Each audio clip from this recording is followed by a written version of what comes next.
I seems like it started. Yeah, 3 seconds. Okay, good night. This is my prayer beads that I've made myself yesterday with my mother back at my grandma's in another town. Um, I think today I'm kind of enlightened, I guess. Hope so. Hope is not just on the video. Um, Today was a great day. We were just starting healing by pondering, and actually should be by pondering and sharing, I guess, because as I share my whole story, life story, I think it gets more interesting the more transmissions that I actually do. This was actually an issue that I think that I'm solving right now by doing lives, because the lives they will stay eventually in the system. Um, they'll stay on my channel, and it's better than like storing um, on my hard drive. That's a lot of space. Plus, for some reason, I don't know, my computer is so slow that I cannot edit the videos that usually it was fine to edit before. But anyway, that's life. We have to deal what life gives to us or gives for us to deal with. Um, so basically, lately, I was kind of doing like a daily diary with like it's a kind of like a gratefulness, like a exercise. So I'm doing this to gift someone after I finish this, and the second one actually I bought two. I'm doing this one. I like these covers. They're actually pretty cool. They're cute. I like cute stuff. Huh. I think it was yesterday or the day before. I showed an acquaintance the prayer bids that I've made, and it's funny because it has kind of like three fabric roses and this fringe here, and the person said, "Oh my God, why do you like girly stuff?" And I'm like, "Well, I don't know if I like girly stuff. I just like stuff." And what happened is, well, I like girls. I mean, I want to get married and have a family, and I would like to have daughters because I think they're cute and I think they're smart than men, definitely. And I just said, I just like it. Like, what can I do? Yeah, it was funny. Um, so today, what happened? Okay, I think I did. I think I did a live during the afternoon, but it was confusing kind of stuff, like confusing. So basically, what it is? Well, actually, things are going pretty bad for my mom and my grandma, my maternal grandma, mom's mother. Then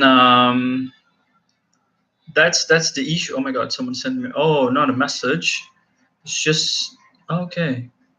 The step counter. Someone walked more than me, and it's fine. Um, so mom and grandma, they're doing pretty poorly. My mom's mental health is like um, I lack some English vocabulary. That's what I'm noticing now. Deteriorating, I could say that. Deteriorating. Yeah, it's deteriorated. And last night I was talking to mom and checking her stuff and going through her finances until 3 a.m. I woke up at 7. Then I drove for like an hour or like around 2 hours to go to office. Then I worked. Then I had to come home to pay some bills. I went to the how do you say, to the bank, And Brazilian banks are kind of like how can I explain? They're complicated because you have something to pay like this. It will arrive on your mail, right? This one just came on our mail. Here it has. This one is like my father's, and it has like my father's name, the address, and that's it. The postal code, like zip code in English.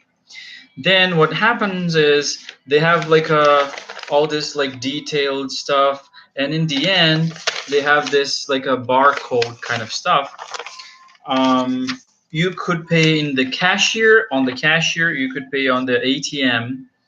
They have like kind of scanner here in Brazil, or you could also pay on your bank's app on your phone, which I tried, but there's a slightly complicated problem, which is the mail in Brazil. It's a monopoly from the government, which is there's a federal government company called Correios, and uh, what happened is like these guys, sometimes these guys go on strikes and this kind of stuff, and all the mail from the whole country, they just get late, and sometimes they're not delivered. Sometimes they lose it. Uh, it's complicated. So this one, it was supposed to be paid until January 1st, but it arrived on our PO box um, on 10th or something. And I was like, man, it's like so late. And I had to travel to my grandma's town to see my mom and my grandma. Then today, Monday, what day is today? 14th? Okay, open it. Open it.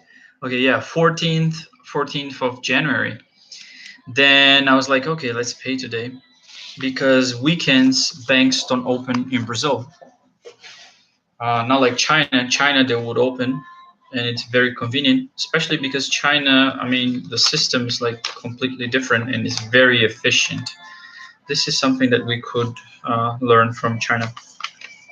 So anyway, I had to pay this, and I thought, okay, I cannot pay on my app. It's giving me some error messages. Then I'll just go there and pay on the cashier, and everything will be fine. Then I went there. It was crowded. It was packed with people because right now, close to the middle to the end of the month, here in Brazil, people get their salary, so they go there to pay their bills. All the bills like this, like your mobile phone monthly bill, your electricity, your water bill, your what else? If you live in a building, in a compound, you have to pay the administration fee. Then I don't know, like everything that you have to pay, you get one of these and you go there to pay. We call these boletos. I don't know in English if you have anything similar to this inconvenience. Anyway, so I just went there and I was pretty sad the whole day since like 7 because I was thinking, my mom is such in a bad shape. Is in a such is in a such a bad shape, and I don't know how to help. The only thing I imagine I could do would be to help her manage her finance in terms that I could plan her finance. You have some monthly fixed expenses like rent, because the house needs to be fixed. So 2 rents, one in the capital of the province, one in the small town where she used to live, plus electricity bills for all these places, plus her life insurance, and should I call medical insurance? It's not actually a life insurance. In Brazil, we have what we call like a insurance. Not insurance, like a health service provider, where you pay a monthly stipend and they would allow you to go to any kind of doctor to have a consultation to see the doctor. Then if you need to run some exams, it's covered. And if you also need to do some surgery or this kind of stuff, you have to check which kind of plan do you have. Like the top one, they'll cover anything. uh, so anyway, this is how it works. So my mom had to pay all this stuff, and I'm like, oh man, how do I manage that? It's so overwhelming. I have no idea how to deal with that. But anyway, that's life. What can I do? I came back to Brazil especially for that. After June 16th in 2018, it was a very, very, very hardcore day in my life. Like it was pretty rough. It was rough. Um, but thanks to that, thanks to all suffering, I'm grateful for all the suffering and all the pain and all the darkness in my life, especially from this moment, June 16th onwards until now. Because, oh my God, I'm getting some messages on where?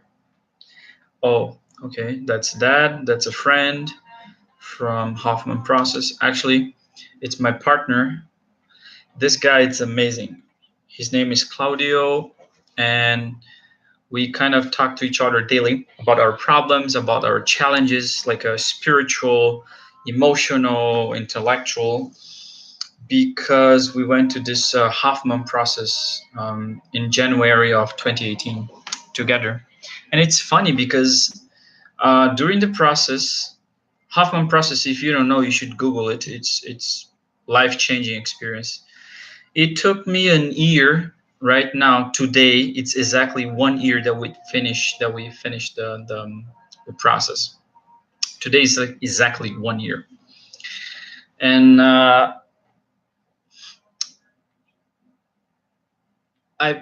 probably like on other how can I say? Oh yeah, I recorded the videos, but I didn't post them because I couldn't edit. So anyway, probably on my only video in English that I have there, I talked about my ex-wife slash girlfriend called 70 in Mongolian. Her Mongolian name means 70. I don't want to call her name here because when we were together and when we still talked, because now she blocked me, um, and it's fine. I totally nowadays I finally was enlightened to understand why she did it, and it was my mistake. And so anyway, she before we break all the contact, she said that I doubt the process because it didn't change you. You're still the condescendent, the arrogant, the oh she said a lot of stuff. Um, Same guy, and I'm like, what? No, I actually changed. But what I noticed, and I also noticed with this friend of mine that I talk daily from the Hoffman process. I would say he's my buddy. So we exchange these experiences. So basically, what I noticed, and I also noticed on him, is the changes that people want to see on us, they take time. Because first, we change the most important, painful areas in us. We work from the inside to the outside. I think that any decent kind of therapy would be like that. They would work from your inside to your outside because you have some issues in life like self-esteem, like self-love, self-respect, and many other self that they need to be worked from within, which means like you won't see the change. It's like I like this example. It's like sprouting a seed. You put the seed in the water and you wait and you wait and you wait. Then you see something change. Like there's a little white dot or green, yeah, like um, white greenish or green whitish, light green, kind of like small dot on the seed. The seed starts to open up slowly, and day by day you see that the seed, it's gonna grow, it's gonna sprout. So that means that you're actually seeing the process, because you yourself, you're sprouting the seed. But this kind of work, you work a lot with your unconscious mind, which means that it takes time, because programming your subconscious mind means that you're actually going to operate on this on the autopilot most of the time in your life. And reprogramming your subconscious means that you're going to start to do new routines, new schedules. You have like new schedules, new routines, new, I would say, algorithms for lives that you would start to develop. And it takes time, because it's like trial and error. Oh yeah, like I should do this, but it doesn't feel good, I should try something else. Like, oh, I know I should exercise my body, because if I have a healthy body, I can take like more workload. I can work longer hours. I can, lift heavier weight. Because right now I'm thinking about working with plaster, developing some like plaster, like not frame. How would call it? Like plates to install on the ceiling. I have an acquaintance, and he's saying like, "Oh yeah, we could do that." And I'm like, "Okay, is it any kind of profitable?" And he's showed me some numbers. And I'm like, "Oh, okay, seems fair." But it takes a lot of like a hard, old school labor, like manual labor, and you have to carry like some 40 kilo um, bags, bags of 40 kilos of plaster powder, which you have to mix with water and mold it, and like, yeah. But it sells well. Seems like it sells pretty well. And then I'm like, yeah, we could make some money out of that. Oh man, I just lost myself what I was talking about. It happens a lot. I should have a schedule. No. Oh yeah. So anyway, so you have a new schedule, you have a new routine, and you have new things, so you can handle. For example, if I'm still working on an office, but soon as I start working with plaster and start this new business, it will be tough. Like carrying 40 kilo bags, it's kind of heavy. So if your body cannot take it, you won't make it. So the more you can handle, the better for you, for business and everything. So you have to take care of it. But I would say like years ago, oh, I don't like the gym. Gym sucks. It's like so boring. You have to lift the weight like this and like this and like this, and it's like, yo, so boring. But now I realize that, this is like the most efficient, at least in my opinion right now, this is the most efficient kind of like group of exercises that I can do it in the span, in like a 2 hour span. And I work all my muscle groups kind of comfortably, not that painful. And I mean, I can tolerate this pain. I'm still working with this like pain limits, emotional and physical and intellectual pain, but I'm still handle that. I'm still learning. I'm in the process. So if you don't improve yourself, it would take a huge price on you and your business, your entrepreneurship, your enterprise, and your ventures that you would like to do. So you have to, exercise your mind, exercise your body, exercise your emotions. So right now, today, before going to bed, I'm going to read 10 pages of this book. It's in Portuguese. It's from a Brazilian guy called Paulo Vieira. He's a coach. He's a life coach. And okay, the motto says, the guy who impacted more than 40 million people. That's a lot. But anyway, I don't know who can check these numbers. I don't know. But anyway, a lot of friends actually recommended this guy, and I liked his videos on YouTube. Unfortunately, they're just in Portuguese, but the content is like just amazing. It's just as good as Tony Robbins and Dean Graziosi, I would say. Joe Dispenza, Jim Rohn is like he crushes always. Oh my God, those bags. So anyway, like this book, it's called The Power of the Self-Responsibility. It means that you should be responsible for your own thoughts, for your own actions. And you should understand that you can cause pain on others and you can also cause pain on yourself. And today, when I was visiting the psychologist, yeah, today I went to the psychologist. I was talking to my psychologist and I said, I think that actually um, there's no good and bad. Everything that happens to us happens for a reason.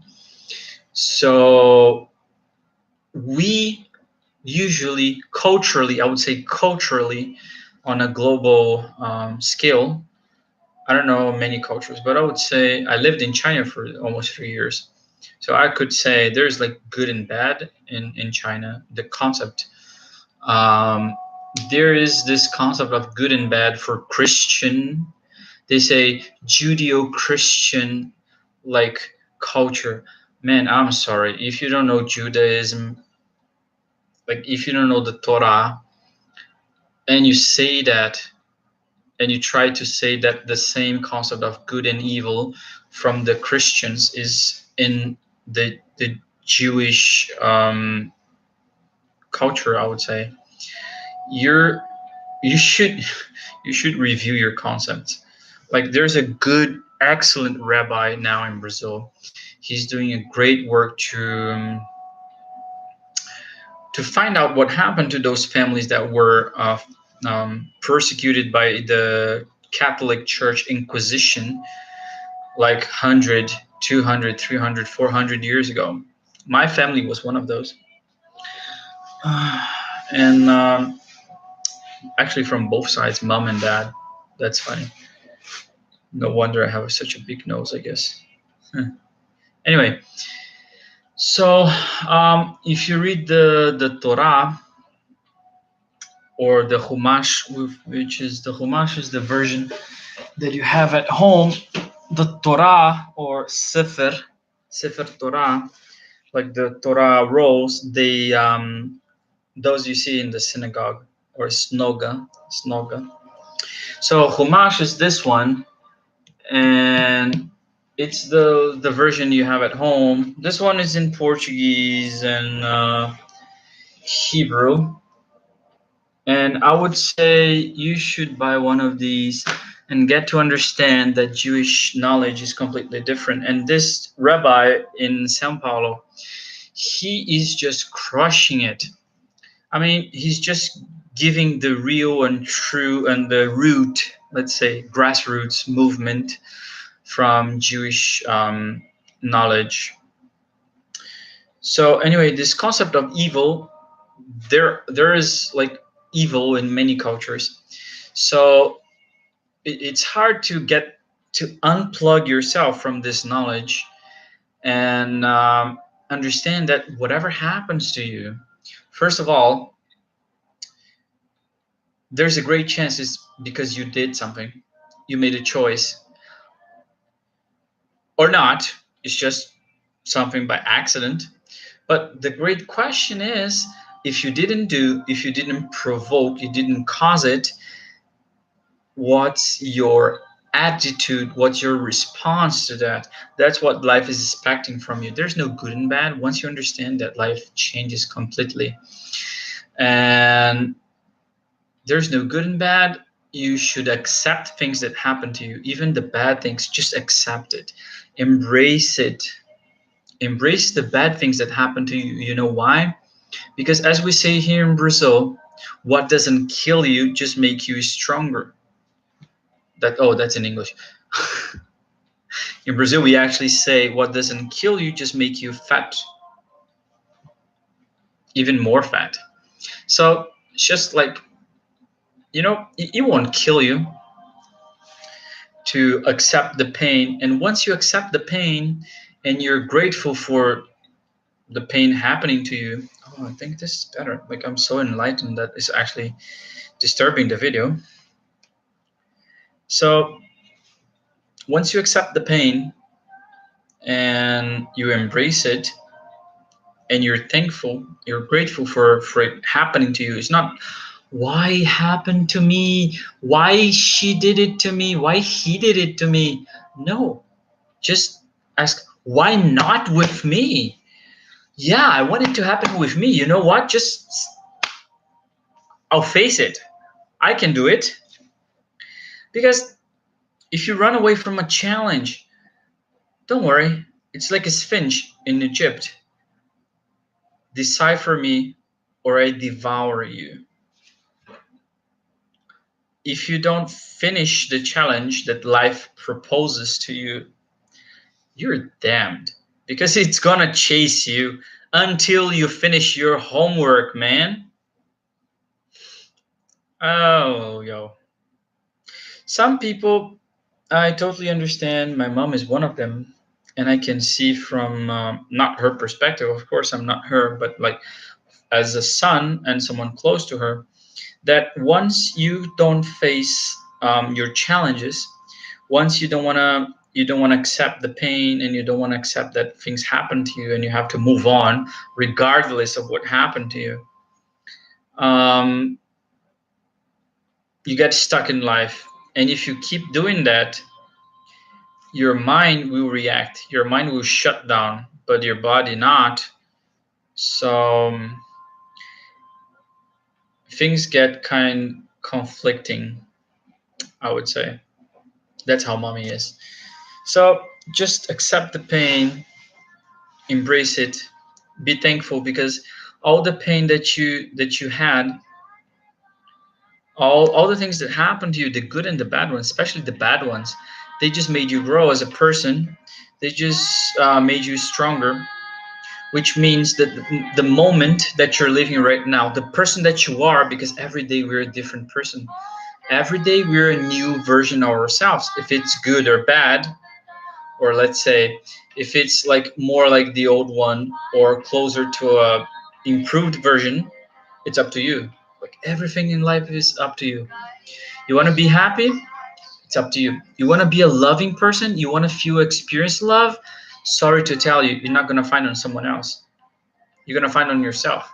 Once you love yourself and you understand that you're like a flawed person, that you have amazing flaws that you can work on, it's a challenge. It's a daily challenge to work on them.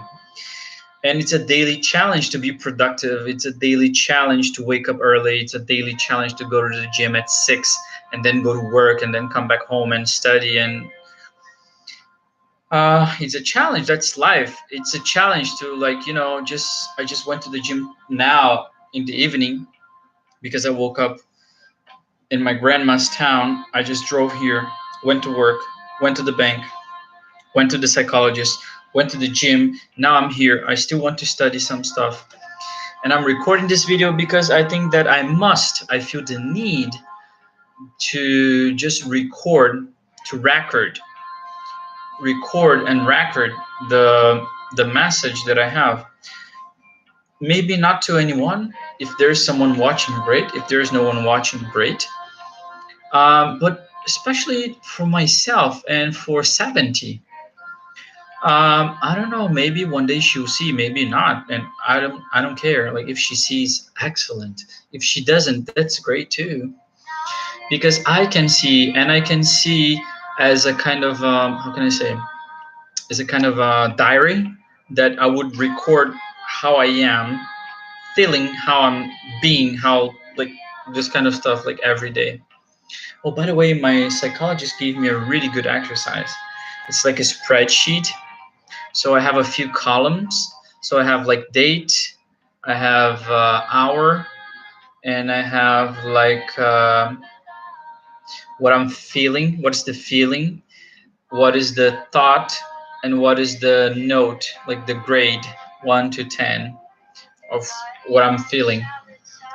And I'm like, wow, that's kind of nice because you only know what you're doing when you actually record and measure it. Or let's say measure it. So you only know if you're kind of doing any kind of progress if you're measuring. So I have this like electronic how do you say balance? No, balance. Is it called balance? Scale. Balance. It's in Portuguese. Yeah, it's confusing. So I have a scale, electronic scale from the Chinese brand Xiaomi. Xiaomi. I have the smartphone, the scale, and they communicate. So I record every day, not every day, but I try to every day, like every other day, the weight, my weight, and it's nice because they also have this smart kind of watch which records my sleep, how many hours, what's the quality, like if I woke up during the night or not, like a deep sleep, light sleep. Deep sleep would be, I think, the REM, the roll eye movement, rapid eye movement. So yeah, it's just amazing how technology could help you if you want. So I'll have to do this spreadsheet for the next consultation next week. And this is a really good exercise if there is anyone out there. Like here you go. This is a good one. Keep record of your progress. The more you record, the more you know. Like today I was feeling sad. Today I was feeling great. And today I actually felt great because I was in the bank waiting for that, and it's annoying as hell. And it was pretty cool because 70 has a friend, and her friend just posted a picture with her, and I'm like, whoa, man! Like they're taking pictures together. That's so nice. And 70 is so beautiful. Okay, yeah, it's here. It's them. So Araguya, it's her kind of nickname, I guess, or name. I don't know. Iraguya, Araguya, whatever. I don't know how to say her name, how to pronounce her name. She just posted a picture with 70, and I'm like, oh man, that's awesome. She looks great. She looks happy. She's smiling. Her face looks great. And I'm like, okay, I'm happy for her. We're not together anymore. We don't talk anymore because she blocked me, and I totally understand. She's right. I would have blocked myself, to be honest.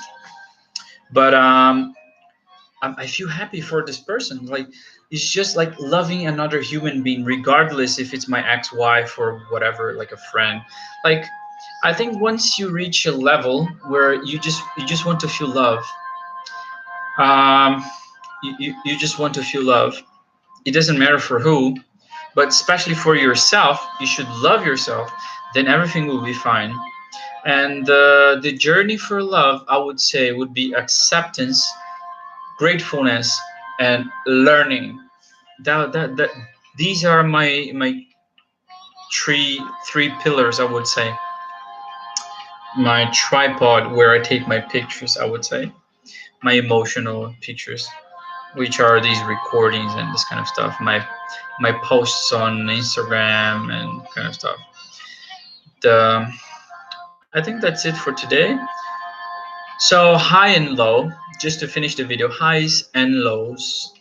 So this morning was sad, but then I was driving back here and I was looking at the hills and the mountains, and I was like, man, I'm so grateful because I didn't want to come back to Brazil. I didn't want to face all these challenges. I didn't want to, have to deal with my mom's problems because I don't know where to start. I didn't want to see my grandma on a wheelchair because that's not how I knew her before. She was like very active. I didn't want to be with my dad because living with my dad, it's kind of complicated. We have many things that we have to overcome. I would say that we would have to re-signify our relationship. It would be better. But I understand me, my dad, everyone has some limitations. Um, and I would say that me and my dad, we have many limitations, or I would say many things that we actually like have some some issues that we have to work on ourselves, so our relationship as like father and son would improve. And hopefully with my half sister, I just say half sister because that's what it is for legal matters, but like she's actually my sister. So my sister is also like suffering with this hard relationship. And it's funny because uh, after I lost contact with 70, I started to panic. Like, oh my God, I'm not gonna talk to her anymore. Like, how come? Like, I always thought she was always complaining about stuff that was annoying, but now I understand that that was her way to talk to people, or at least to me. And I didn't understand because that's also the way I was talking to her, like a kind of like aggressive, passive aggressive kind of stuff, and like a little bit like abusive emotionally. It was like both ways. Um, and I nowadays realize that, actually I learned from home all this concept that those who are from your inner circle, you just treat them bad. You just disrespect them, you disregard them, you give them cold shoulders and this kind of stuff. Because, well, if they love you, they should bear the pain and the suffering to be with you. And I was like, one day things here with my dad happened, and I was like, oh man, that's not actually how things should happen. I mean, come on, things could be different. Things can be different. I know because I experienced. Like she treated me so. I think that she was the person that I most loved, and maybe I guess from all I experienced, I was the person that she loved the most. And as hatred and love come together, there are different sides of the same coin, I would say. Uh, it's totally understandable that she holds some grudge against me, and she's right. She should. But I also think that she should maybe, just accept the pain and understand that just like she did to me, and I know she did not do on purpose. It was just her way to put all this pain and all this suffering out. She would do some stuff, nothing serious, that serious, but like I was not used to it, and I was not expecting. And that's the issue when you when you're expecting something, or you're not expecting because actually you expect something and that something doesn't happen. So something unexpected happen, and you call like unexpected. But when you really truly don't expect anything from anyone, it's just amazing. So I would say to her, if I could, and if she listens any kind and anytime, and to anyone that is listening, that you shouldn't hold grudge against anything. Just move on. People are actually just tools or instruments of God in this like a life intricate kind of like web. Like people are connected. Like I know my neighbor, and the friend of my neighbors is someone that does something that I don't know. One day we just come together and we do stuff, and it actually helps like a third person that I have no idea, and that's life. Or like damage something that is gonna cause something, like I don't know, like it's so complex. So even though it looks like we have free will, and to some degree we have, I would say that we're actually more in accordance with God's plan. So all the pain that she caused me and all the pain that I've caused to her, it was not how do you say in English? It was not on purpose. In Chinese they'll say 不是故意的. It's not on purpose. Não é de propósito. Then, like, of course I did it. I'm not excusing myself saying that, yeah, I didn't do it or I didn't mean it. At the time, I didn't know if I mean it or not. Like I cannot go back to that specific memory, but I did it. I did I did do some, hurtful stuff to her for her, and like it's not on purpose. I just did it because I also felt hurt or I felt annoyed. And looking back, it's just like, if that didn't happen to me and to her, she wouldn't have changed her life completely, because her life changed completely.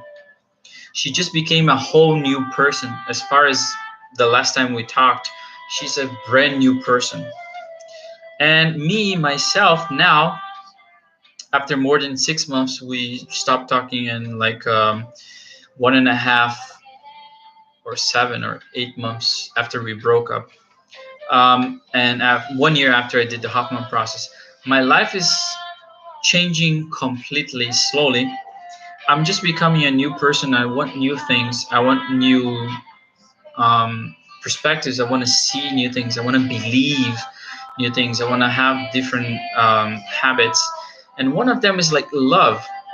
Love yourself first. Be your own source of love, your own source of happiness, your own source of fulfillment, and everything else will be fine. Don't try to find on someone else you won't find. Don't expect anything from someone else, because no one is perfect. No one is ever, never ever gonna meet your expectations. Maybe once, twice, but like not most of the time, because people are people and they want what they want. There's a guy called Sadhguru, and he was talking on one video and saying, if you love someone, you want them to be happy, and you want them to do what they want to do. So if you have love in yourself, if you're a loving creature, you don't need anyone. But when you choose someone to love, you want them to be happy. You want them to do what they do. Oh, go do the dishes, and they do in a way that you don't like. Just let them do what they do. Um, Man, I'm sleepy. It's like almost 11. Oh my God, I need to sleep. Read and I need to read and sleep. It was a great day.